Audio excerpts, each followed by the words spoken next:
Shalom, selamat hari Minggu untuk rekan-rekan yang ada di rumah. Mari siapkan hati kita untuk beribadah kepada Tuhan. Kita terus percaya dan terus berharap Tuhan berikan yang terbaik untuk kehidupan kita saat ini. Mari siapkan hati kita untuk beribadah kepada Tuhan. Saya siapkan sejenak untuk waktu untuk bersaat teduh, waktu untuk mengucap syukur kepada Tuhan. Terima kasih Tuhan, terima kasih Bapa. Kami percaya Tuhan, dimanapun kami berada ya Tuhan, di saat kami berikan waktu yang terbaik untuk beribadah ya Tuhan, Kau hadir melawat setiap kami ya Bapa. Terima kasih ya Tuhan.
Kami percaya untuk lawatanmu ya Tuhan, untuk jambahanmu ya Tuhan.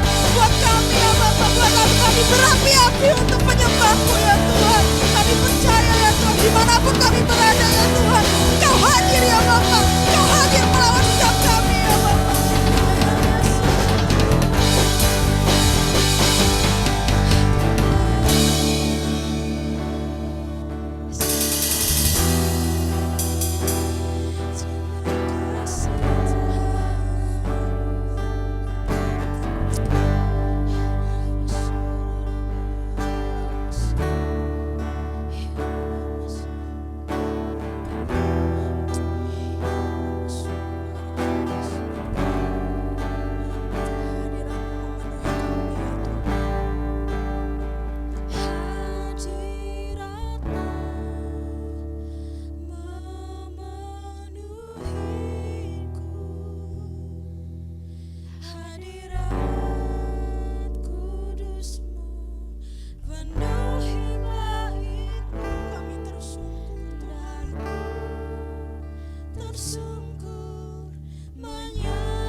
Merasakan Kau ya Bapa, dimanapun kami berada saat ini ya Tuhan.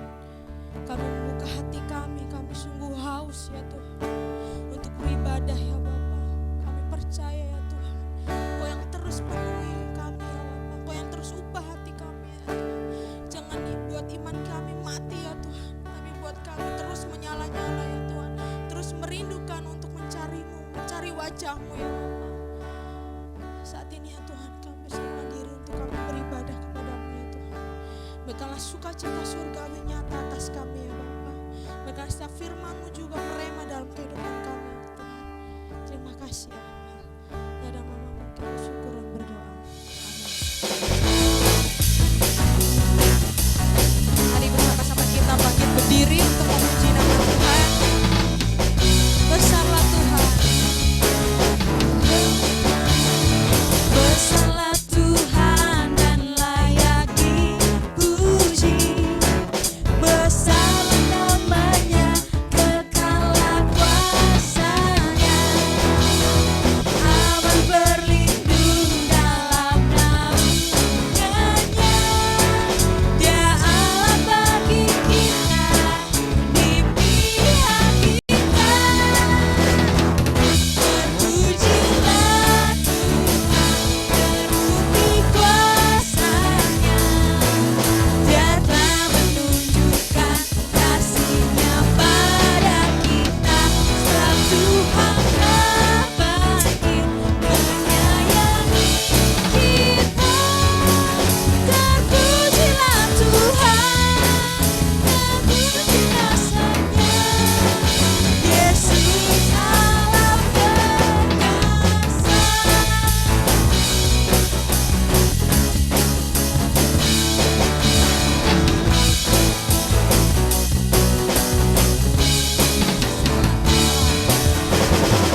Mari kita satu di dalam doa.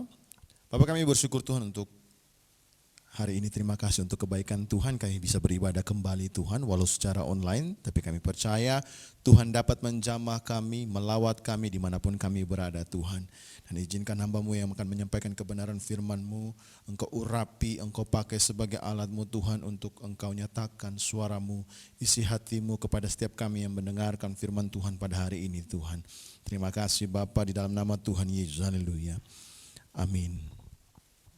Shalom saudara, tidak terasa hari ini kita sudah masuk di dalam minggu yang terakhir di bulan yang pertama di dalam tahun 2021.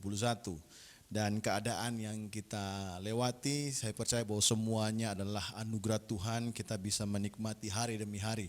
Dan hari ini kita bisa kembali berkumpul, beribadah walaupun berada di tempat masing-masing, di tempat yang berbeda. Tapi saya sungguh percaya bahwa jamahan Tuhan dapat melawat kita semua dimanapun kita berada. Saudara, di tahun ini, di bulan ini, dalam minggu yang terakhir ini, kita mendengar berbagai macam berita yang begitu mengkhawatirkan di dalam bangsa ini Tuhan, di dalam bangsa Indonesia maupun di dalam keadaan dunia. Pandemi yang semakin parah, kemudian kegerakan liberalisme yang begitu kuat mempengaruhi dunia saat ini. Dan kita tahu bahwa kita berada di tengah-tengah dunia yang hari-hari ini adalah hari-hari yang semakin jahat. Di tengah-tengah dunia yang semakin hari semakin tidak mencerminkan kebenaran. Di tengah-tengah dunia yang semakin hari menunjukkan kebebasannya yang seluas-luasnya. Sehingga semua kebenaran firman, semua yang berkaitan dengan iman kekristenan semakin hari semakin bertentangan dan menunjukkan bahwa dunia ini adalah memang apa yang disampaikan oleh Alkitab adalah benar adanya, bahwa hari demi hari akan menjadi semakin jahat. Untuk itu mari kita mempergunakan waktu kita dengan bijak untuk merenungkan firman Tuhan. Nah saudara, bagaimana sikap orang percaya ketika berada di tengah-tengah dunia dalam keadaan yang seperti ini?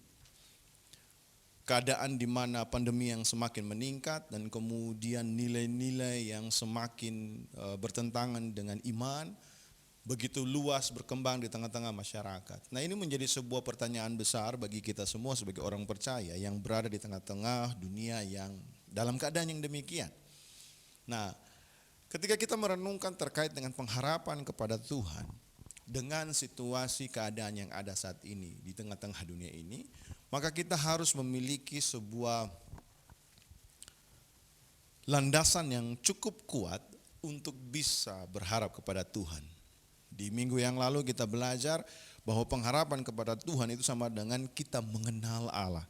Nah, hari ini saya ingin mengajak kita untuk merenungkan firman Tuhan pada hari ini dengan tema ketika kita menaruh pengharapan kepada Tuhan, itu artinya kita percaya kepada Tuhan. Nah saudara, apa yang dimaksud dengan percaya kepada Tuhan? Apakah percaya kepada Tuhan kita beribadah, kita menjadi seorang percaya, kemudian setiap hari minggu kita ibadah, kegiatan-kegiatan rohani kita ikuti dan selalu kita lakukan yang demikian? Percaya kepada Tuhan memang akan meliputi semua hal yang tadi saya sampaikan.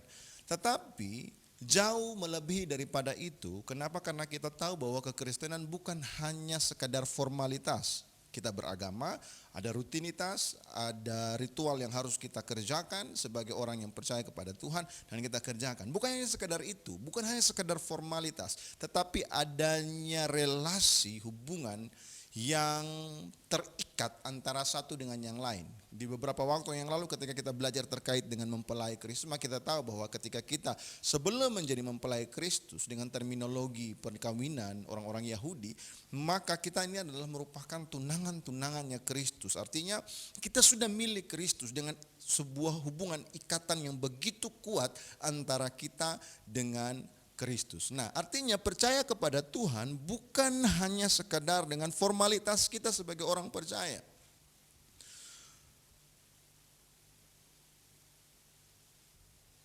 Percaya kepada Tuhan bukan hanya sekedar bahwa kita adalah orang-orang yang melakukan ritual sebagai orang percaya. Lebih daripada itu, yaitu hubungan yang begitu intim, dan hubungan yang intim adalah hubungan yang memiliki kepercayaan yang kuat antara satu dengan yang lain. Nah, percaya kepada Tuhan artinya kita menjadi orang-orang yang betul-betul memberikan hidup kita masuk di dalam ikatan komitmen kita dengan Allah secara sungguh-sungguh. Nah, untuk itu saya ajak kita untuk merenungkan terkait dengan percaya kepada Tuhan ini dengan mengambil contoh dari apa yang telah dilakukan oleh bangsa Israel, di mana mereka adalah umat kepunyaan Tuhan, mereka yang dipilih oleh Tuhan, namun dalam kehidupan mereka, perjalanan iman mereka, Alkitab mencatat mereka tidak mencerminkan percaya yang dimaksudkan, yaitu intensitas atau keintiman yang kuat antara orang-orang percaya umat Allah dengan Allah. Untuk itu saja kita untuk buka Alkitab kita bersama-sama di dalam Bilangan pasal 14 ayat 1 sampai ayat yang ke-12, dan saya akan membacakan firman Tuhan bagi kita semua. Lalu segenap umat itu mengeluarkan suara nyaring dan bangsa itu menangis pada malam itu. Bersungut-sungutlah semua orang Israel kepada Musa dan Harun, dan segenap umat itu berkata kepada mereka, sekiranya kami mati di tanah Mesir atau di padang gurun ini. Mengapakah Tuhan membawa kami ke negeri ini supaya kami tewas oleh pedang dan istri serta anak-anak kami menjadi tawanan? Bukankah lebih baik kami pulang ke Mesir? Dan mereka berkata seorang kepada yang lain, baiklah kita mengangkat seorang pemimpin lalu pulang ke Mesir. Lalu sujudlah Musa dan Harun di hadapan mata seluruh jemaah Israel yang berkumpul di situ. Tetapi Yosua bin Nun dan Kaleb bin Yefune yang termasuk orang-orang yang telah mengintai negeri itu mengoyakkan pakaiannya dan berkata kepada segenap umat Israel, negeri yang kami lalui untuk diintai itu adalah luar biasa baiknya. Jika Tuhan berkenan kepada kita, maka Ia akan membawa kita masuk ke negeri itu dan akan memberikan kepada kita suatu negeri yang berlimpah-limpah susu dan madunya. Hanya janganlah memberontak kepada Tuhan dan janganlah takut kepada bangsa negeri itu, sebab mereka akan kita telan habis. Yang melindungi mereka sudah meninggalkan mereka, sedang Tuhan menyertai kita. Janganlah takut kepada mereka. Lalu segenap umat itu mengancam hendak melontari kedua orang itu dengan batu. Tetapi tampaklah kemuliaan Tuhan di kemah pertemuan kepada semua orang Israel. Tuhan berfirman kepada Musa, berapa lama lagi bangsa ini menista aku, dan berapa lama lagi mereka tidak mau percaya kepadaku, sekalipun sudah ada segala tanda mujizat yang kulakukan di tengah-tengah mereka. Aku akan memukul mereka dengan penyakit sampar dan melenyapkan mereka, tetapi engkau akan kubuat menjadi bangsa yang lebih besar dan lebih kuat dari mereka. Saudara yang kasih, kita tahu bahwa sebelum bangsa Israel masuk ke dalam tanah Kanaan, Musa mengirimkan 12 pengintai untuk masuk ke dalam Yeriko untuk melihat apa yang terjadi dan situasi yang ada di dalam keadaan bangsa itu. Dan ketika mereka kembali dan melaporkan terkait dengan situasi yang ada, banyak dan mayoritas dari mereka yang pergi mengintai itu mengatakan bahwa di sana ada orang yang kuat, mereka itu raksasa, mereka adalah orang-orang yang besar, mereka adalah bangsa yang besar, sehingga membuat seluruh bangsa Israel kecuali Kaleb dan Yosua menjadi takut terkait dengan bangsa-bangsa yang ada di dalam tanah Kanaan pada saat itu. Dan apa yang terjadi? Mereka mengeluh, mereka meminta Musa untuk kembali ke Mesir. Mereka mengeluh satu dengan yang lain untuk kembali ke Mesir. Bahkan mereka memiliki kompromi untuk mau mengangkat pemimpin yang baru untuk memimpin mereka pergi kembali ke Mesir. Saudaraku yang kekasih, mereka telah melihat begitu banyak penyertaan Tuhan di dalam kehidupan mereka dalam perjalanan mereka keluar dari Mesir. Tapi peristiwa hari ini menunjukkan bahwa mereka tidak memiliki kepercayaan yang begitu kuat kepada Tuhan terkait dengan tanah yang sudah dijanjikan. Sebab apa? Sebab tanah yang sudah dijanjikan itu hanya beberapa langkah ke depan lagi untuk melangkah masuk ke dalam tanah yang dijanjikan tersebut. Tetapi ketika mereka melihat situasi yang ada yang dilaporkan oleh para pengintai kecuali Yosua dan Kaleb, mereka menjadi takut, mereka menjadi khawatir, mereka menjadi tidak percaya kepada Tuhan lagi terkait dengan apa yang telah dijanjikan Tuhan kepada mereka. Sehingga akhirnya mereka berkata, apakah tidak baik, apakah kita harus mati di sini? Kita harus bisa saja kita harus pulang ke Mesir. Kita nggak harus mati di sini. Kita kembali saja ke Mesir. Kembali lagi hidup sebagai budak di Mesir.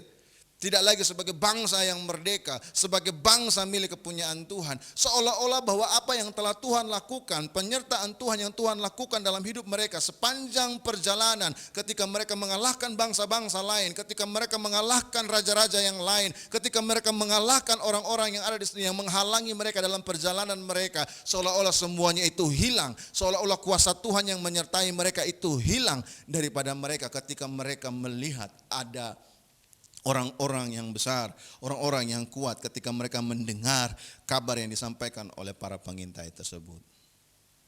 Ini sebuah hal yang ironi, saudaraku yang kekasih. Mereka adalah orang kepunyaan Tuhan. Mereka bukan baru kemarin percaya kepada Tuhan. Mereka percaya kepada Tuhan dari zamannya Abraham. Mereka yakin bahwa Allah Israel adalah Tuhan dari nenek moyang mereka yang selalu diberitakan, diceritakan turun-temurun sampai pada telinga mereka. Bahkan mereka mengalami semua yang dilakukan oleh Tuhan dalam kehidupan mereka.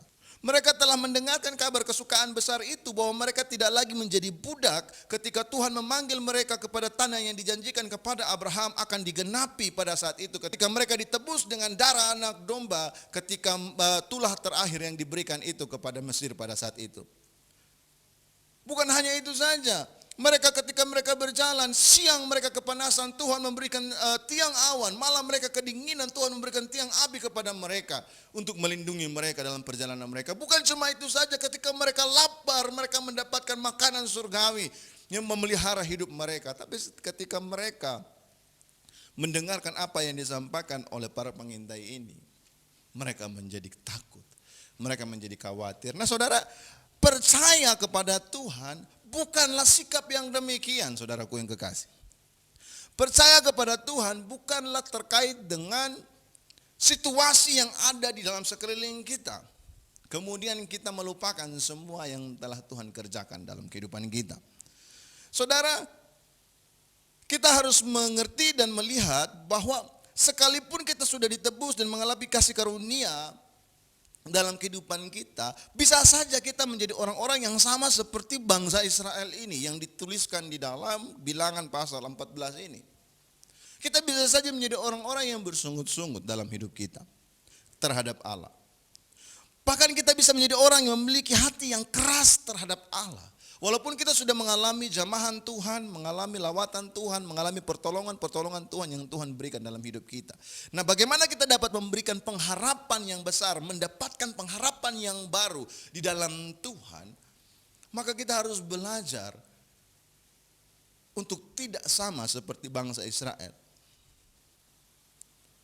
Saudara, ketika kita melihat apa yang terjadi kepada bangsa Israel, maka kita tahu bahwa ketidaktaatan ada konsekuensi yang harus mereka terima. Dan kita tahu bahwa satu generasi mereka tidak masuk ke dalam tanah Kanaan, kecuali Yosua dan Kaleb. Nah, ini menjadi sebuah hal yang kita perlu cermati sebagai orang percaya. Namun bukan cuma itu saja, saudaraku yang kasih. Ada hal yang menarik dari ayat ini ketika kita merenungkan. Ayat ini memberikan dua perbandingan antara yang mayoritas dengan dua orang yang mungkin tidak diperhitungkan pada saat itu. Dua orang ini memiliki sikap yang berbeda dengan mayoritas bangsa Israel yang lain, yaitu Yosua dan Kaleb. Mereka mengatakan dengan jelas bahwa negeri yang telah diintai itu adalah negeri yang baik. Dan mereka percaya bahwa Tuhan yang akan membuat mereka dapat menelan habis semua musuh yang ada di depan mereka. Ketika mereka masuk ke dalam tanah yang dijanjikan itu, yang berlimpah susu dan madu. Ini adalah hal yang berbeda. Cara pandang mereka berbeda dengan cara pandang banyak orang-orang Israel pada saat itu. Mereka melihat semua musuh yang ada di depan mereka tidak lebih besar daripada Allah yang mereka percaya. Inilah hubungan yang intim, ini adalah hubungan yang indah, dan inilah percaya yang benar yang harusnya dimiliki oleh orang percaya. Seberapa besar masalah kita yang kita lihat di hadapan kita yang membuat kita akhirnya menjadi mengeraskan hati, bersungut-sungut sama seperti bangsa Israel. Kita bisa belajar dari apa yang dilakukan oleh Kaleb pada saat itu dan Yosua. Saudara, ancaman yang mereka terima bukan terkait dengan orang-orang yang di luar sana. Tetapi di ayat yang ke-10 ketika kita baca bahwa ketika mereka mengutarakan mengenai pemikiran mereka bahwa Tuhan akan menyertai mereka dan membuat bangsa Israel akan menelan habis musuh-musuhnya. Bangsa Israel tidak menganggap itu sebagai sebuah motivasi yang baru. Bangsa Israel tidak memandang itu sebagai sebuah masukan yang indah. Bangsa Israel tidak memandang itu sebagai sebuah masukan yang berharga. Justru mereka merasa bahwa itu penghinaan. Sehingga ayat yang ke-10 berkata bahwa mereka hendak melempari Yosua dan Kaleb dengan batu. Saudara, apa yang bisa kita pelajari dari peristiwa ini? Ketika saya merenungkan ayat ini, saudara, maka saya menemukan ada beberapa hal. Yang pertama adalah percaya kepada Allah, artinya itu menerima segala sesuatu yang dikatakan oleh Allah sebagai kebenaran dan bertindak sesuai dengannya. Itu yang dilakukan oleh Kaleb dan Yosua. Mereka tahu bahwa Allah telah berjanji akan memberikan tanah yang berlimpah susu dan madu kepada bangsa Israel. Dan ketika mereka sudah berada di hadapan tanah yang dijanjikan itu, namun di tanah yang dijanjikan itu ketika orang-orang lain memandang bahwa ada banyak musuh di sana, ada banyak bahaya di sana, ada banyak tentara-tentara yang mungkin lebih canggih daripada bangsa Israel di sana dan menjadi takut. Tapi mereka melihat di sana, mereka tidak melihat itu semua. Mereka melihat tangan Tuhan menuntun mereka untuk masuk ke dalam tanah perjanjian. Sehingga musuh yang besar, musuh yang kuat, musuh yang canggih di sana tidak menjadi penghalang bagi mereka untuk masuk ke dalam tanah yang dijanjikan. Bahkan ketika mereka ditolak juga oleh orang-orang yang ada di situ. Nah, mari kita belajar bersama-sama bahwa ketika kita percaya kepada Tuhan, kita harus menerima apa yang dikatakan oleh Tuhan sebagai sebuah kebenaran dan bertindak sesuai dengan apa yang dikatakan oleh Tuhan. Firman Tuhan di dalam Yesaya pasal 55 ayat 10 sampai ayat yang ke-11 berkata demikian. Sebab seperti hujan dan salju turun dari langit dan tidak kembali ke situ, melainkan mengairi bumi, membuatnya subur dan menumbuhkan tumbuh-tumbuhan, memberikan benih kepada penabur dan roti kepada orang yang mau makan. Demikian pula firmanku yang keluar dari mulutku tidak akan kembali kepadaku dengan sia-sia, tetapi ia akan melaksanakan apa yang kukehendaki dan akan berhasil dalam apa yang kusuruhkan kepadanya. Saudara, apa yang telah Tuhan katakan, apa yang telah Tuhan utarakan melalui firman-Nya tidak akan pernah kembali dengan sia-sia. Mari kita coba merenungkan secara lebih mendalam di dalam kehidupan kita sebagai orang percaya. Apa yang menjadi jaminan bagi seseorang untuk percaya terkait dengan kepastian keselamatannya? Apa yang dapat menjadi jaminan bagi kita untuk percaya bahwa kita telah mendapatkan keselamatan? Apa yang menjadi jaminan bagi kita untuk kepastian keselamatan diri kita sendiri, saudaraku yang kekasih? Nah, ketika kita melihat bangsa Israel, maka kita dapat memahami bahwa bagi mereka yang sudah sekian lama menderita karena hukuman Allah atas dosa-dosa mereka, bagi mereka yang sudah sekian lama menderita, diperbudak, kemudian berjalan di padang pasir, padang gurun pada saat itu dan mengalami banyak hal yang luar biasa dalam hidup mereka. Tentu tidak sembarang mereka akan percaya terkait dengan janji keselamatan yang diberikan. Begitu juga dengan kita. Jaminan keselamatan kita tidak mungkin mudah kita memberikan itu kepada siapapun di dalam dunia ini untuk mendapatkan keselamatan. Sehingga kita tahu bahwa banyak orang yang berlomba-lomba untuk mendapatkan keselamatan, namun mengalami banyak pertikaian dan justru mengalami kehancuran. Tidak ada satu kepastian yang jelas terkait dengan keselamatan di dalam dunia ini. Namun kita tahu Jaminan keselamatan itu hanya bisa kita dapat dengan percaya kepada Tuhan. Sama seperti apa yang dilakukan oleh Yosua dan Kaleb. Mereka belum pernah hidup di sana. Mereka diutus untuk masuk ke dalam Yeriko. Mereka diutus untuk masuk ke dalam tanah Kanaan untuk mengintai apa yang ada di sana. Namun mereka belum pernah hidup di sana. Mereka belum pernah menikmati kehidupan yang nyaman di sana.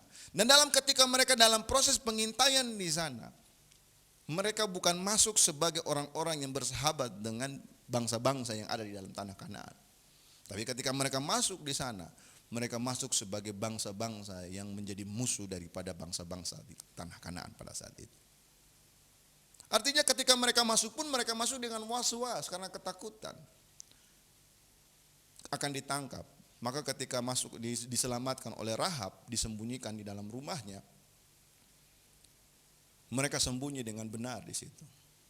Karena dikejar oleh prajurit bangsa-bangsa yang lain pada saat itu.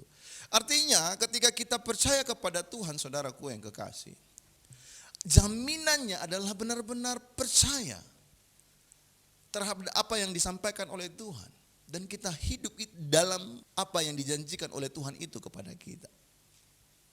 Sebagai orang percaya yang dijangkau oleh Tuhan, diselamatkan oleh Tuhan,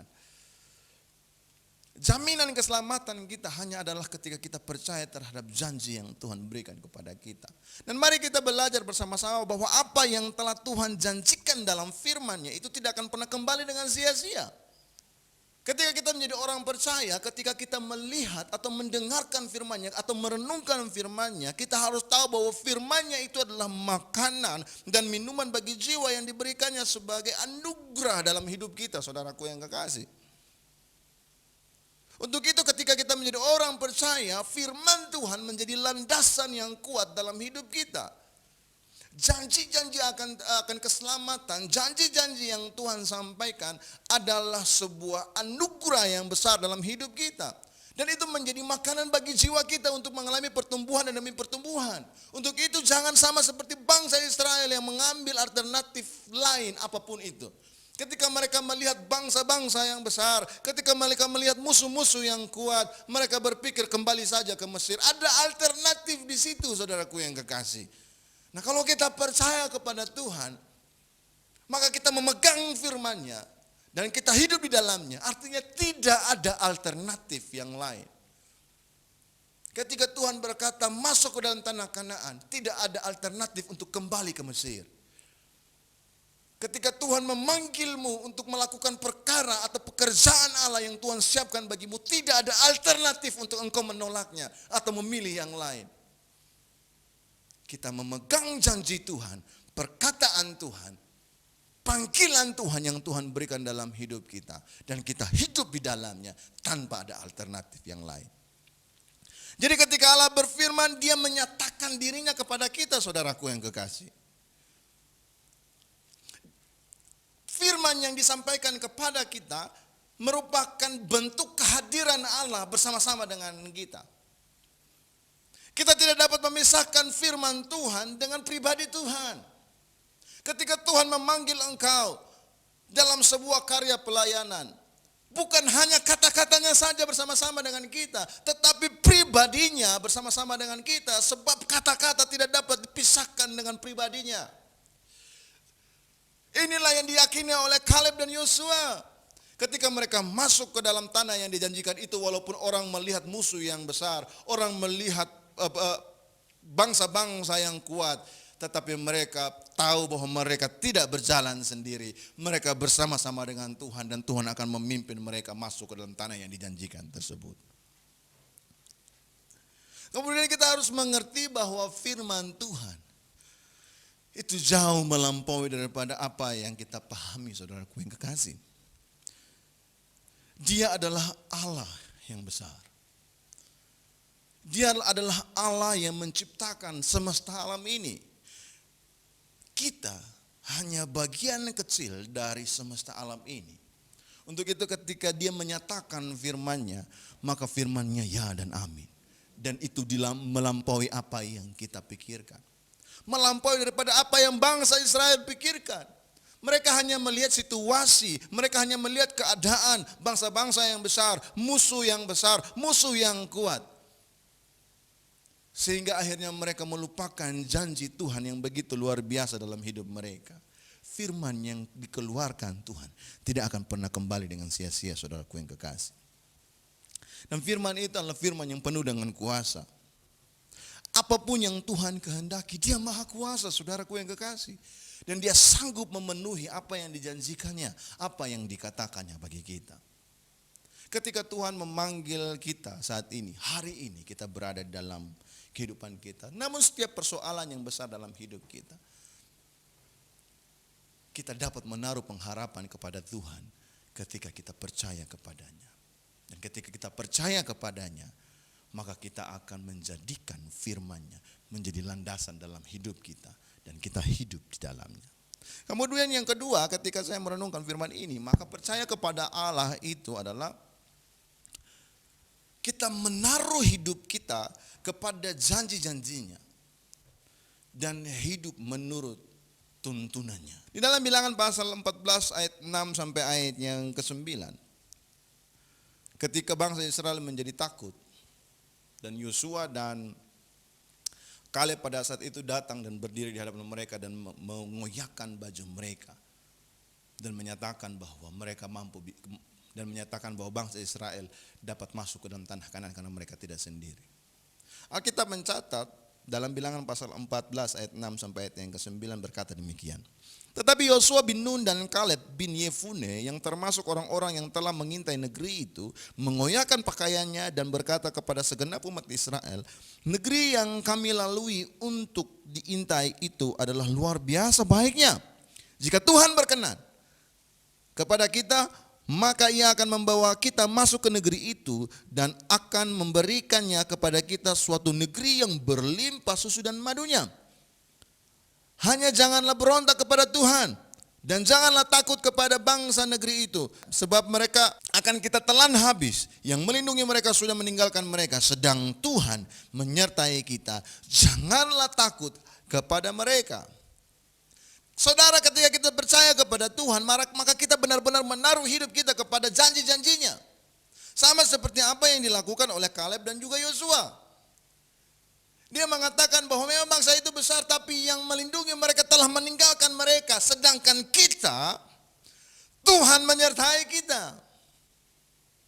Kita percaya walaupun tantangan yang begitu besar di hadapan kita menghadapi tahun 2021 yang begitu luar biasa ini beratnya.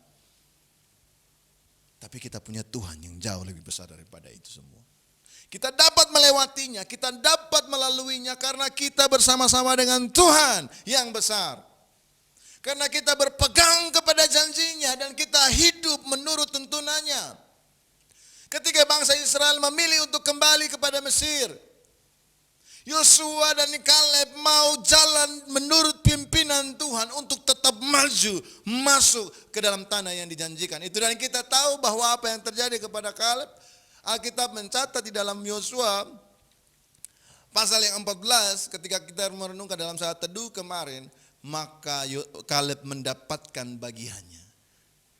Hebron menjadi bagian pusaka daripada Kaleb. Tuhan tidak pernah ingkar janji. Apa yang dijanjikan Tuhan genapi. Coba pada saat itu Kaleb dan Yosua pun bersama-sama dengan bangsa Israel untuk kembali ke Mesir. Mereka tidak akan pernah menikmati negeri yang berlimpah susu dan madu. Tetapi karena ada Kaleb, ada Yosua yang berpegang kepada janji Tuhan dan hidup menurut pimpinan Tuhan, mereka menikmati negeri itu dan Kaleb mendapatkan tanah pusaka yang diberikan kepada dia dan keturunannya, yaitu tanah Hebron. Yosua dan Kaleb menentang pernyataan orang-orang itu. Kenapa? Karena mereka percaya kepada Tuhan. Mereka bukan hanya sebuah formalitas karena mereka bangsa Israel, maka mereka akan menjadi orang-orang yang menyembah Allah yang benar. Bukan hanya cuma sekadar itu, tetapi mereka memiliki iman yang benar, percaya yang benar, hubungan yang benar dengan Tuhan. Yosua diangkat menjadi pemimpin, menggantikan Musa. Kaleb mendapatkan tanah yang dijanjikan itu kepadanya. Dan perjuangannya itu tidak mudah loh saudara. Sebab apa? Yosua dan Kaleb melawan semua orang-orang yang ada pada saat itu. Sama seperti apa yang sudah saya sampaikan tadi, resikonya adalah mereka hampir dilempari batu. Namun sebelum itu terjadi, Tuhan tidak meninggalkan mereka berdua. Sinar kemuliaan turun atas kemah pertemuan itu.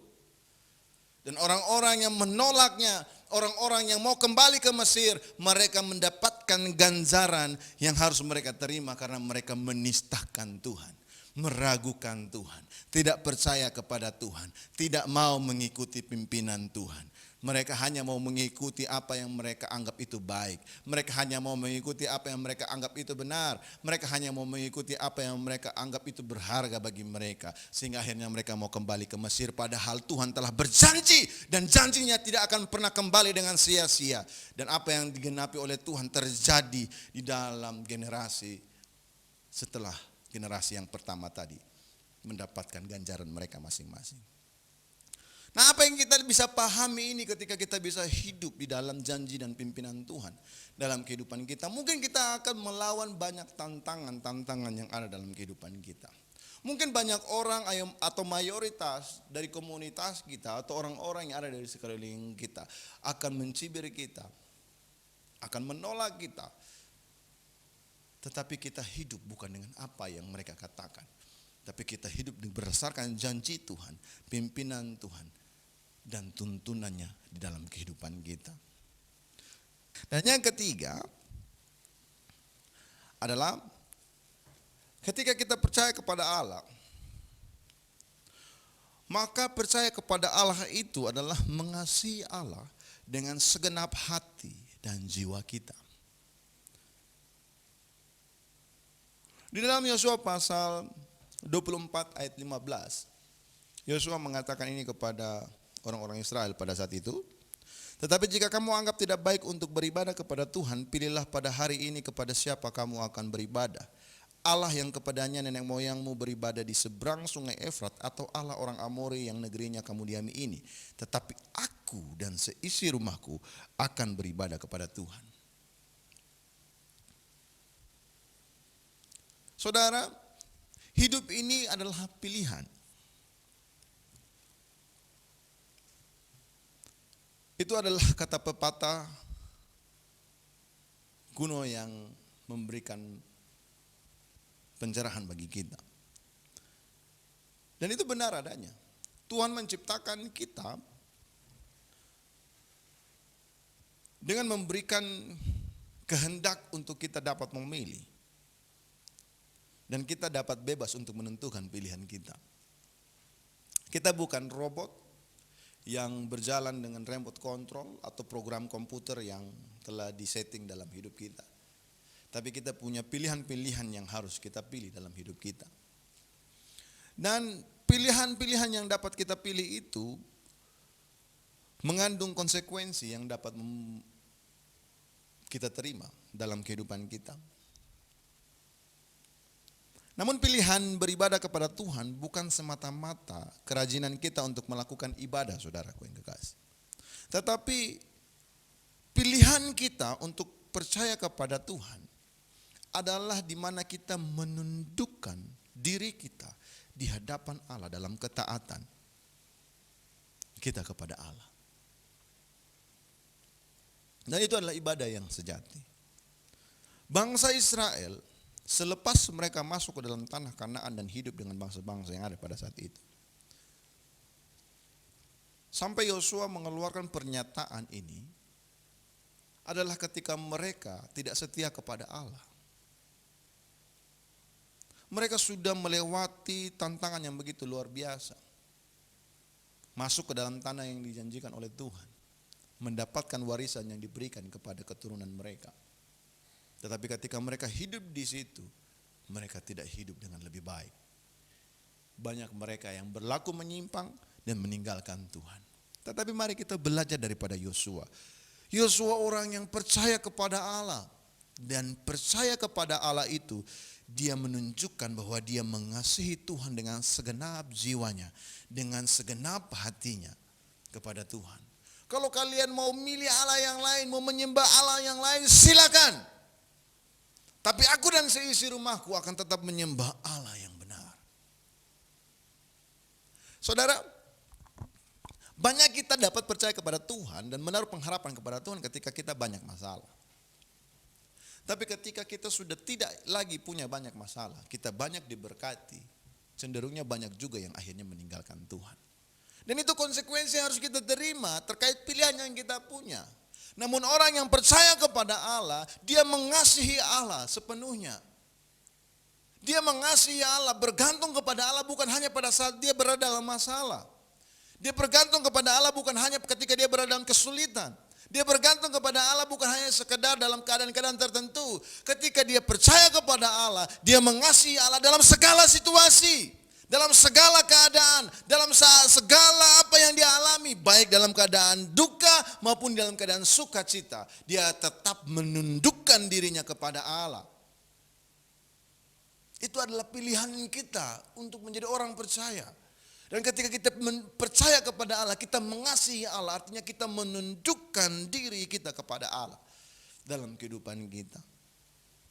Nah, mari kita menjadi orang percaya yang benar-benar percaya kepada Allah, sehingga kita dapat menaruh pengharapan kepada Allah dengan sungguh-sungguh dalam hidup kita. Dan kita tidak sama seperti bangsa Israel yang bersungut-sungut dan akhirnya mendapatkan ganjaran atas pilihan yang mereka pilih itu. Mari kita sama-sama belajar menjadi orang percaya yang benar. Kita dapat menaruh pengharapan kepada Tuhan ketika kita percaya kepada Tuhan.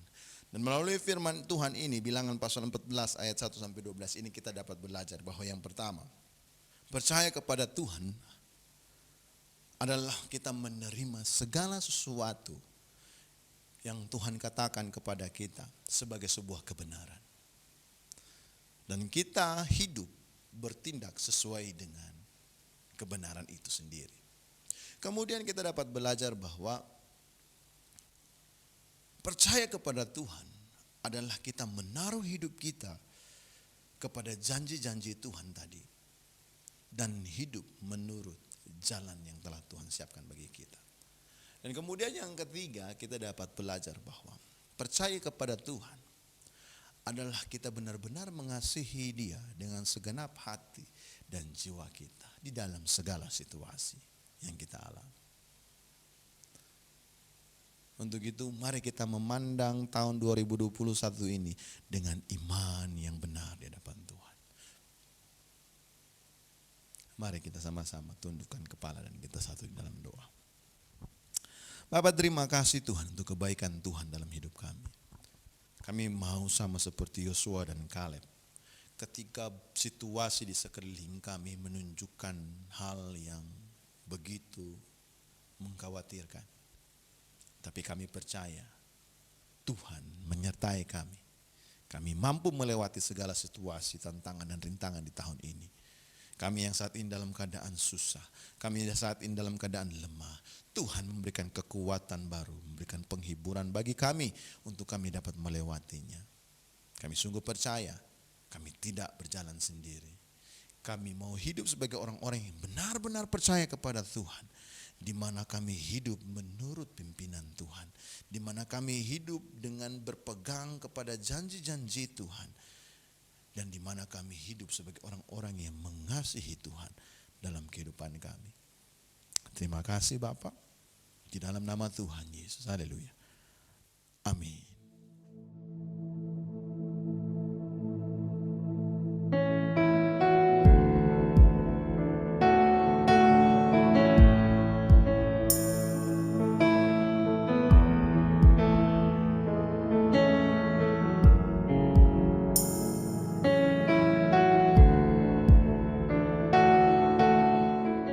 Shalom jemaat yang dikasihi Tuhan, selamat hari Minggu. Kami mengucapkan selamat datang dan selamat bergabung kepada jemaat Tuhan yang baru pertama kali ikut beribadah bersama kami di Shine Surabaya. Nah, kita akan mendengarkan warta sepekan karena berhubung masih harus mengikuti protokol kesehatan sehingga beberapa kegiatan harus kita batasi. Yang pertama, untuk persekutuan doa tetap akan dilakukan pada hari Sabtu jam 7 malam di Shine Center. Lalu untuk persembahan jemaat dapat mentransfernya ke rekening gereja yang tertera di layar.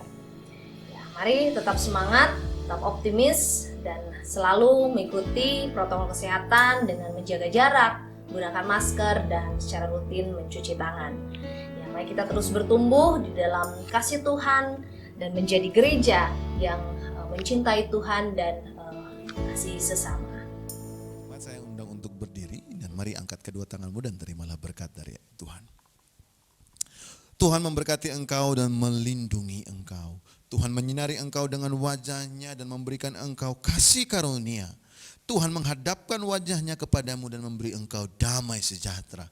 Dan ketahuilah bahwa berkat dari Allah Bapa dan kasih karunia di dalam Kristus Yesus Tuhan kita yang hidup. Dan persekutuan yang intim, yang indah bersama-sama dengan Roh Kudus akan menyertai kita semua dari hari ini sampai kedatangan Tuhan yang kedua kali menjemput kita semua sebagai mempelainya.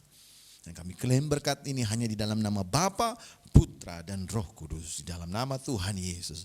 Dan kami akan menutup ibadah kami pada siang hari ini dengan doa yang telah Tuhan ajarkan kepada kami.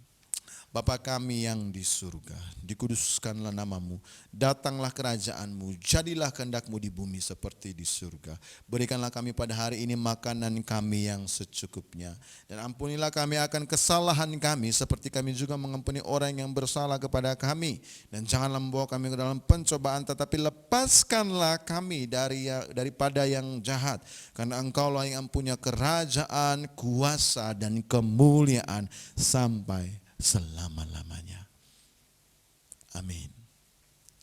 Selamat hari Minggu. Tuhan Yesus memberkati.